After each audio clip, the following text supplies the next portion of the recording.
Judul, kenapa harga Bitcoin bisa turun ke $84.000 dan apa artinya untuk pemula? Di video kali ini kita akan membahas tentang kenapa harga Bitcoin bisa turun sampai ke level $84.000, apa yang sedang terjadi di pasar kripto, dan terutama, apa artinya untuk pemula yang baru mulai investasi. Jadi pastikan tonton sampai selesai supaya kamu paham gambaran besarnya. Harga Bitcoin beberapa hari terakhir turun cukup dalam dan menyentuh area $80.000. Bagi banyak orang ini terlihat mengkhawatirkan, apalagi sebelumnya Bitcoin sempat berada jauh lebih tinggi. Penurunan ini bukan terjadi karena satu alasan saja, tetapi gabungan dari beberapa faktor.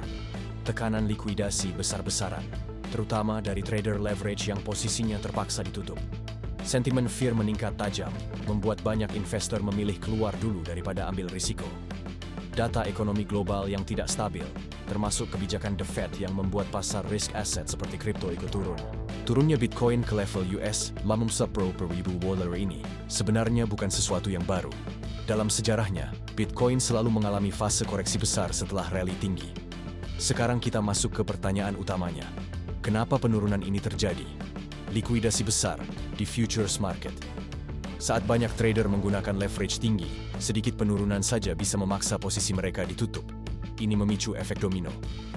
Hasilnya, penurunan makin dalam. Sentimen investor sedang takut.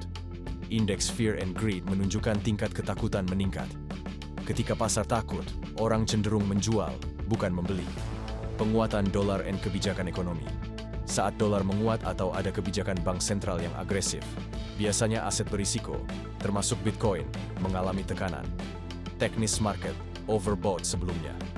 Sebelum turun, Bitcoin sempat berada di level tinggi dan overbought. Koreksi seperti ini adalah hal normal dalam siklus market. Nah, ini bagian terpenting untuk kamu yang pemula. Penurunan harga bukan berarti Bitcoin jelek. Market kripto bergerak dalam siklus.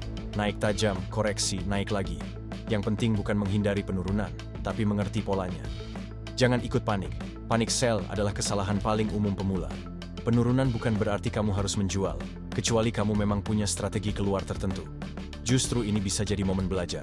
Saat harga turun, itulah waktu terbaik untuk belajar tentang support, resistance, dan bagaimana pasar benar-benar bekerja.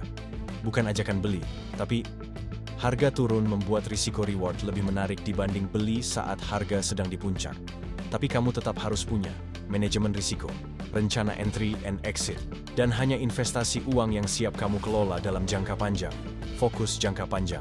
Untuk investor jangka panjang, perubahan harian tidak terlalu penting. Yang lebih penting adalah bagaimana Bitcoin berkembang, bagaimana adopsi tumbuh, dan bagaimana siklus 4 tahunnya berjalan. Jadi, turunnya harga Bitcoin ke $80.000 bukan akhir dari segalanya.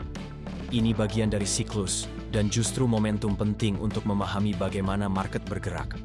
Kalau kamu ingin saya buatkan video lanjutan tentang strategi apa yang cocok di kondisi market seperti ini, jangan lupa komen ya. Terima kasih sudah menonton, sampai ketemu di video berikutnya.